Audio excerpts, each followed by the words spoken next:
स्वागत करता हूं अपनी ग्राम सभा में। और साथ में मैं निवेदन करूंगा, हमारे बीच पहुंचे हैं डॉक्टर कपिल देव रावत जी, समाज सेवी और हमेशा समाज के कल्याण के लिए आप सोच रखने वाले व्यक्ति हैं। आपका मेरी ग्राम सभा में और इस आदर्श रामलीला कमेटी 40 जो राम यज्ञ का आयोजन किया जा रहा है, इसमें आपका बहुत बहुत स्वागत और अभिनंदन है। जोरदार तालियों से स्वागत करेंगे। रावत जी हैं जो अच्छे खास पढ़े लिखे डॉक्टर हैं, अच्छी खास नौकरी कर सकते हैं, खूब सेवा कर सकते हैं, किया है। लेकिन उनके ललक का हृदय के अंदर मुझे जन सेवा करनी है, मुझे समाज सेवा करनी है। एक ललक के साथ है वो अपनी निरंतर सेवा में चल रहा है और कई वर्षों से ये सेवा कर रहे हैं। हम देख रहे हैं एक दिन भी कम से कम राव अभी जी बोले कि कम से 2 बजे से पहले सोचे नहीं है। उनका अपना जो है फेसबुक चैनल है और इनके जो हजारों फॉलोवर्स हैं और हजारों जो हमको जानने वाले हैं। माँ भद्रकाली के प्रांगण में तो ये रामलीला का जो दिव्य और भव्य आयोजन पिछले 10 दिनों से जो यहाँ पर चल रहा है, तो आज इस रामलीला के 11वें रात्रि के जो मंच पर अतिथि हैं, ऐसे मेरे बहुत ही आदरणीय पूर्व प्रधान श्री महिमानंद तिवारी जी, जो मैं ये बोलता हूँ कि हमारे रवाई घाटी में ही नहीं बल्कि पूरे उत्तराखंड में इनको लोग मूर्ति कलाकार के नाम से भी जानते हैं। आपने इनके द्वारा जो कलाकारी देखी होगी वो किसी से पूरे यमुना घाटी में छिपी हुई नहीं है। यहाँ तक लोग इनको देहरादून में, दिल्ली में भी इनको कई बार बुलाए जो मैंने देखा।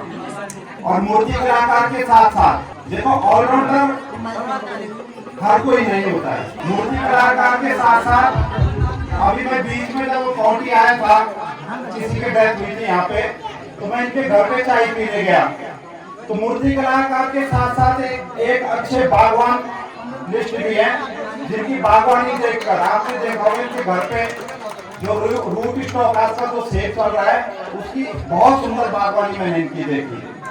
और बागवानी के साथ साथ मैं कई मंचों में जाते रहता हूँ। मैं परसों उपाड़ी गया था, कई जगह मुझे पंडित जी के कथाओं में भी दर्शन होते हैं। तो एक विद्वान पंडित भी हमारे श्री महिमानंद तिवारी जी हैं और साथ साथ में इससे पहले पूर्व प्रधान रहे तो एक कुशल राजनेता भी हैं। तो एक बार श्री महिमानंद जी तिवारी जी के जोरदार तालियों से आप स्वागत करेंगे इनका।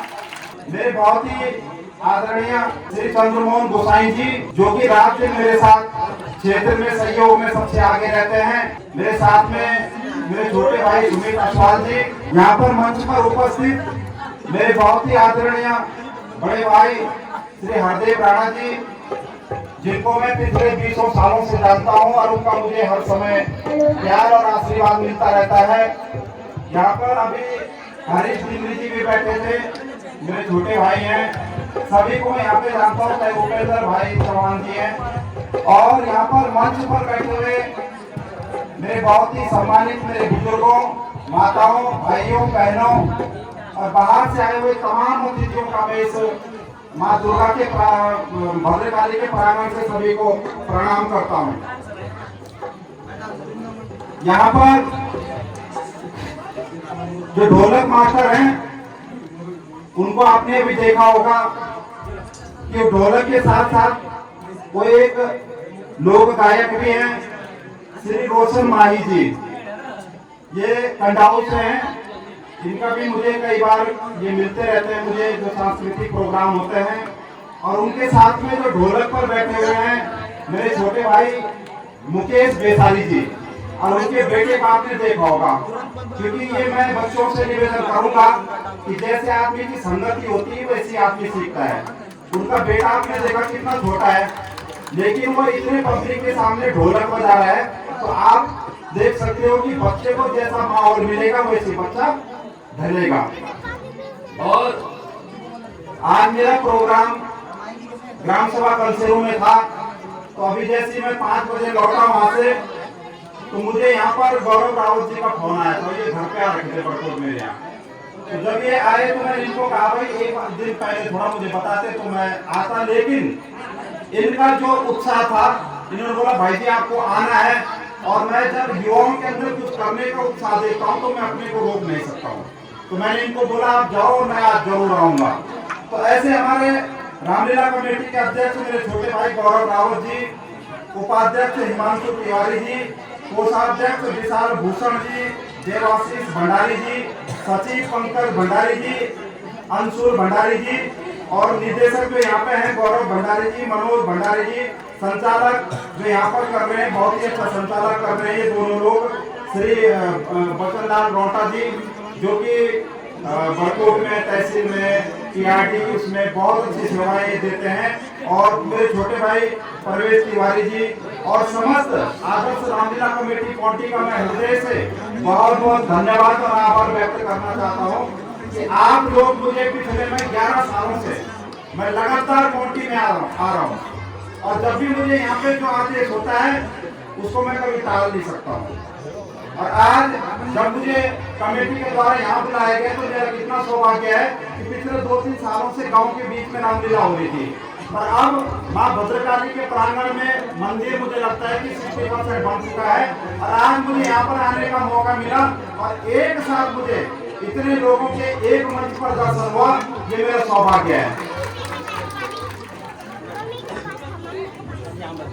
मैं आप लोगों से देखो आजकल मैं देख रहा हूँ कि हर जगह रामलीला हो रही है, कहीं पे मेला हो रहा है। आजकल शहरों में इस बार मैं रवाई घाटी में देख रहा हूँ एक नया ट्रेंड चला आ रहा है कि जैसे ध्यानियों के द्वारा देवता के लिए कुछ बनाया गया है। तो आज इतना सुंदर और भव्य प्रोग्राम ग्राम सभा कंसेरू में था कि वहाँ ये समझ लो कि जितनी भी ध्यानियां हमारी थी सबकी एक तरह ड्रेस थी, और जितनी भी गांव की बहुएं थी उनकी एक तरह ड्रेस थी। तो ये कितनी मतलब संस्कृति कितनी हमारे जो रवाई घाटी की संस्कृति वो कितनी तीव्र गति से बढ़ रहे हैं, आप इस चीज को सोच सकते हो। तो मैं आप सब लोगों से भी निवेदन करना चाहूंगा कि इतना तो मैं जानता हूँ और हर बार आपको बताता भी हूँ कि जब कोई समाज के अंदर किसी का बेटा या बेटी होती है तो कोई भी अपने बेटा का नाम आजकल रावण नहीं रखता है, रखता है कोई रावण। तो इतने से मैं समझ जाता हूँ कि सबको पता है कि रावण क्या था और राम क्या था, पर ये तो सब जानते हैं कि मुझे राम बनना है, लेकिन राम की तरह काम कोई नहीं करना चाहता। तो मेरा आप सब लोगों से निवेदन है कि देखो ये रामलीला का जो मंचन हो रहा है ये देखना मात्र नहीं है, इसमें चाहे आप सीता देख लो, ये हमारे अनिल बोगरा जी के बेटे हैं नितिन बोगरा जी, तो देखो इनका कितना अच्छा अभिनय आप देख रहे हो, सीता का रोल कर रहे हो। तो अभी मुझे पंडित जी बता रहे थे कि ये सीता का भी करते हैं, राम का भी करते हैं, ऑलराउंडर हैं। तो इसके लिए भी नितिन के लिए एक बार जोरदार तालियां, क्योंकि देखो गांव के बीच में जो प्रतिभा होती है वो इन्हीं मंचों के माध्यम से उभरती है। और चाहे गांव में क्रिकेट मैच होता है, चाहे गांव में रामलीला होती है, चाहे गांव में मेले होते हैं, तो हमारे जो बच्चों की प्रतिभा है वो इन्हीं से ही निकल कर आगे आती है। रामलीला में आपने देखा होगा कि कौन किस तरह से पाठ का खेल रहा है, तो उससे भी पता चलता है कि किस अंदर बच्चे के अंदर क्या काबिलियत है। तो मेरा आप सभी लोगों से निवेदन है, और दूसरा निवेदन मेरा एक है, मेरे युवा साथियों से मेरा विशेष निवेदन है कि देखो आजकल जो नशे की प्रवृत्ति चल रही है, मेरा आप सब लोगों से निवेदन है कि कोई भी माँ बाप ये नहीं चाहते कि मेरा बच्चा नशा करे। हर माँ बाप ये चाहता है कि मेरा बच्चा पढ़ लिख कर कुछ समाज के अंदर अपना नाम कमाए। और मैं आप सब युवाओं से भी निवेदन करना चाहता हूँ कि हमारा एक लक्ष्य नहीं होना चाहिए कि स्कूल जाना है पढ़ना है, बस हमारा एक लक्ष्य होना चाहिए कि भाई देखो अपनी पढ़ाई भी करो, पढ़ाई के साथ साथ नौकरी भी अगर लग जाती है तब भी समाज के अंदर, क्योंकि युवा हमारे इतने हैं, इतने देश के भविष्य हैं कि युवाओं के बीच से ही IAS भी बनने, IPS भी बनने, अच्छे नेता भी बनने। तो मैं एक निवेदन करना चाहता हूँ कि देखो जिसकी जो रुचि है उसको अभी से उस रुचि के तरफ दौड़ना होगा, क्योंकि मैं भी देखो मैंने भी अपने जीवन में पढ़ाई की तो पढ़ाई भी जम कर की, और आज मैं भी अगर सामाजिक कार्य कर रहा हूँ तो उसको भी बहुत जम के कर रहा हूँ। मैंने ये नहीं देखा कि आजकल आप देखते हैं कि राजनीति में आदमी 6 महीने 1 साल हाथ जोड़ता है, बोलता है कि मैं विधायक बन जाऊंगा। तो ये डॉक्टर कपिल देव रावत आपके सामने है, मैं 14 सालों से लगातार सामाजिक कार्य कर रहा हूँ। तो मतलब सामाजिक कार्य जब आदमी करता है तो निश्चित है जिस दिन मुझे पद मिलेगा तो उस पद का मैं सदुपयोग करूंगा, क्योंकि जब आदमी लंबे समय से समाज के बीच में रहता है तो उसके सामाजिक कार्य करने की जो क्षमता होती है वो दिन प्रतिदिन बढ़ती है। आजकल आप देख रहे हो कि बड़कोट में पानी की कितनी समस्या है, लेकिन ये पानी की समस्या इसी बार नहीं हुई है, ये पानी की समस्या 10 सालों से है। लेकिन इसका सबसे बड़ा अगर मैं श्रेय किसी को देता हूँ तो जिन लोगों को आपने चुनकर भेजा उनकी आपको कान पकड़ने की जरूरत है। क्यों भाई आपको क्यों चुन के भेजा? आप इसी बार ये पानी की समस्या थोड़ी हुई, लेकिन मैं कह सकता हूँ देखो आंदोलन करने के कई तरीके होते हैं। कोई लोग थाने में आंदोलन करते हैं, कई लोग तहसील में आंदोलन करते हैं, कई लोग एनएच को घेरते हैं, लेकिन डॉक्टर कपिल देव का जो आंदोलन है वो एक अनूठा आंदोलन है। मेरे पास 2000 लेटरों का पत्राचार है और उस 2000 लेटर के पत्राचारों के बीच में 1,72,00,000 रुपए मैंने पेयजल पंपिंग योजना के लिए पिछले बार स्वीकृत कराए थे, जिसमें से 5 लोगों की रजिस्ट्री भी तिलाड़ी में हो रखी है। लेकिन अगर सब लोग एक मंच पे आके कदम को उठाते तो निश्चित है ये काम बहुत जल्दी हो जाता। और मैं सभी से निवेदन करूंगा, मैं तो अपने तरफ से जो प्रयास है उसको कर ही रहा हूँ, सब लोग अगर प्रयास करेंगे तो निश्चित है कि पानी भी जरूर आएगा।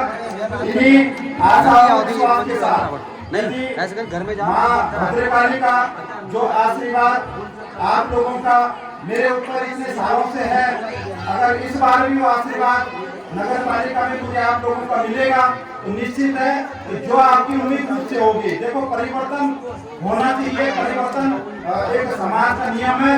अगर आपका बेटा और भाई अगर इस बार आपके आशीर्वाद से नगर पालिका के अंदर बनेगा तो आपकी जो अपेक्षा मुझसे है उस पे मैं खरा उतरने का काम करूंगा।